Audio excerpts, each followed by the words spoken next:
A ver, seamos sinceros. ¿Cuántas veces has terminado el mes y te preguntas ¿dónde demonios ha metido mi dinero? Es como si tus billetes tuvieran patitas y se fueran de fiesta sin ti. Yo, a pesar de ser doctor en economía y finanzas, también me he sentido así. Tienes un sueldo, tienes gastos y en teoría deberías saber a dónde va cada céntimo. Pero la realidad es que el dinero en tu cuenta a veces parece un adolescente sin rumbo, holgazaneando sin propósito claro, y vaya si te da dolores de cabeza. Pero ¿y si te dijera que hay una forma de darle un trabajo a cada euro? Sí, como lo oyes. Que cada billete que entra en tu cuenta tenga un nombre y un apellido. Una tarea específica, una misión. Suena a película de espía, ¿verdad? Pues es real. Y eso se llama presupuesto cero. Hoy vamos a desenmascarar a esos billetes vagos y vamos a ponerlos a trabajar. Te prometo que después de esto verás tu dinero con otros ojos y te reirá un poco por el cambio, que las finanzas no tienen por qué ser un funeral. Hablemos del presupuesto cero. Primero, la teoría para los que les gusta saber el porqué. El presupuesto cero no es un concepto nuevo. De hecho, lo usan muchas empresas para asegurar que cada dólar, cada euro, cada peso esté justificado. Ahora, es importante que sepamos una cosa. El presupuesto base cero que usan las empresas es un proceso súper riguroso, donde se justifica cada gasto desde cero. Es como si se empezara un negocio nuevo cada año. Es una locura de papeleo y análisis profundo. Pero aquí, en Finanzas para Humanos, no somos una multinacional. Vamos a usar la versión para humanos del presupuesto cero. Pero la idea clave es la misma. Cada euro que entra tiene que tener una salida asignada. Olvídate del más o menos me gasto esto en comida. Aquí no hay más o menos. Aquí es, si ingresas 2.000, salen 2.000. En las categorías que tú has decidido antes de que el dinero se gaste. No te estoy pidiendo que vivas sin dinero al final del mes. Al contrario, te estoy pidiendo que cada euro tenga un nombre, que sepa a dónde va. Incluso si el destino final es tu cuenta de ahorro para irte de viaje a Bali. Es como darle un mini currículum a cada euro. Hola, soy euro 15, mi propósito en la vida es pagar la factura de la luz. Gracias por su atención. O yo soy euro 200. Mi destino final es esa tostadora de diseño que llevas meses mirando. La idea es que al final del mes tu saldo sea cero. Pero ojo, no cero porque te lo has gastado todo lo loco, sino porque todo estaba asignado y calculado. ¿Por qué este presupuesto cero es la salsa secreta que tu vida financiera necesita? Pues por varias razones. Primero, visibilidad total. De repente ves con una claridad solar dónde se va cada céntimo. No más misterios y confirma que ese pequeño cargo recurrente es porque tu gato por las noches ha suscrito a un canal de Netflix de persecución de ratones. Pero lo sabes, lo encuentras, lo has buscado y lo has encontrado. Segundo, control absoluto. Tú decides. No el banco, no las ofertas, no ese impulso de comprar el último patinete eléctrico. Tú eres el capitán de este barco y el que lo guías. Tercero, adiós a la culpa. Cuando sabes que ese dinero para el café ya estaba asignado a pequeños placeres, la culpa desaparece. Disfrutas mucho más tus gastos porque son decisiones conscientes. Cuarto, ahorro sin dolor.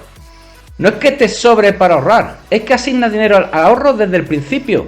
Es tu meta principal, no va a ser el ahorro la cenicienta de tu finanza. Quinto, menos estrés. La incertidumbre financiera es un pozo de estrés.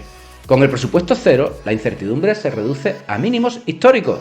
Sabes dónde estás, sabes a dónde vas y puedes dormir tranquilo.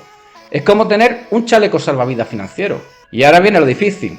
¿Cómo implementamos el presupuesto cero? Vale, suena muy bien en la teoría, pero ¿cómo lo aplicamos en la vida real sin que parezca que estamos haciendo un doctorado en contabilidad doméstica? Pues la verdad es mucho más fácil de lo que crees. Y aquí van los pasos. Primer paso, conoce tus ingresos, todos. Eso parece obvio, pero a veces no contamos con ese ingreso extra por unas tutorías que has dado o por la venta de ese anillo de oro horrible que heredaste de tu abuelo. Suma todo lo que esperas recibir este mes y cada euro cuenta. Paso 2. Haz una lista de todos tus gastos. Sí, de todos. Y aquí es donde la cosa se pone divertida. Coge papel y lápiz o tu app favorita. Alquiler, hipoteca, comida, transporte, gym, Netflix, ese curso de cómo hablar con gatos. No te dejes nada. Y sí, la diversión también es un gasto importante. No seas un monje financiero. Paso 3. Asigna un propósito a cada euro, la clave del éxito. Aquí llega la magia del presupuesto cero. Empieza con tus gastos fijos. Alquiler, préstamos. Luego, tus gastos variables esenciales, la comida, el transporte.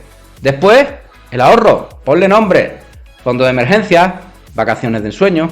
Y finalmente, los gastos discrecionales, ocio, restaurantes, caprichos. El objetivo es que los ingresos menos gastos sean igual a cero. Y si te sobra, asígnaselo a algo. Ahorro, inversión, un fondo para comprar esa isla algún día. Si te falta, ajusta tus gastos. Puedes que tenga que decirle adiós a alguna suscripción que no usas, que te va a sorprender, o reducir esos cafés diarios. Cuarto paso, revisa y ajusta cada semana o cada mes. La vida no es estática. Un mes se te rompe el coche, otro mes te invitan a una boda. Tu presupuesto no es una Biblia inamovible, es una guía. Revísalo, lo hacen también las empresas, al menos una vez por semana, para ver si te estás desviando. Si te pasaste en comida, quizás debas recortar en ocio esa semana. Puede ser flexible, aunque no demasiado. Yo te digo que como especialista en finanzas y como humano que comete errores, he visto a la gente cometer los mismos errores una y otra vez. Y aquí te los desvelo para que no caigas en la trampa. Error primero, el peor, lo hago el mes que viene. La procrastinación financiera es el cáncer de tu cartera. Empieza hoy, no el lunes, hoy mismo. Error 2, ser demasiado restrictivo. Si te prohíbes todo, te vas a hartar y lo abandonarás. Incluye dinero para la diversión, para ese helado, para esa cena con amigos. La vida es para disfrutarla, no solo para ahorrar. 3. Olvídate de los gastos inesperados. El coche si se estropea, el gato necesita de repente una operación de emergencia. Ten un fondo para imprevistos dentro de tu presupuesto. Es como un seguro antidrama. Además, si no tienes ese fondo, las cosas parece que lo saben y se estropean mucho más rápido. Implementar el presupuesto cero no es una solución mágica que te hará millonario de la noche a la mañana, pero te dará algo más valioso, tranquilidad y control. Te permitirá ver tu dinero como una herramienta, no como un misterio que desaparece. Me encanta la gente que dice que no tengo formación financiera, es sentido común. Es como poner orden en un cajón lleno de cosas. Al principio da pereza, pero cuando terminas qué gusto y sabes dónde está cada calcetín, cada cable, cada euro en este caso. Así que, ¿estás ya listo para darle un propósito a cada uno de tus billetes? ¿Listo para que dejen de holgazanear y se pongan a trabajar para ti? Te aseguro que es una de las decisiones financieras más inteligentes y liberadoras que puedes tomar. Y te pregunto, ¿ya usas el presupuesto cero? Cuéntame tu experiencia en los comentarios. ¿Eres un novato en esto? ¿Qué es lo primero que vas a asignarle a tus euros? Dale un me gusta si este vídeo te ha abierto los ojos. Suscríbete para más finanzas para humanos, sin tonterías, pero por supuesto con una sonrisa. Y activa la campanita para no perderte el próximo vídeo. Y como te digo siempre, invierte y vive las finanzas con cabeza. Hasta el próximo.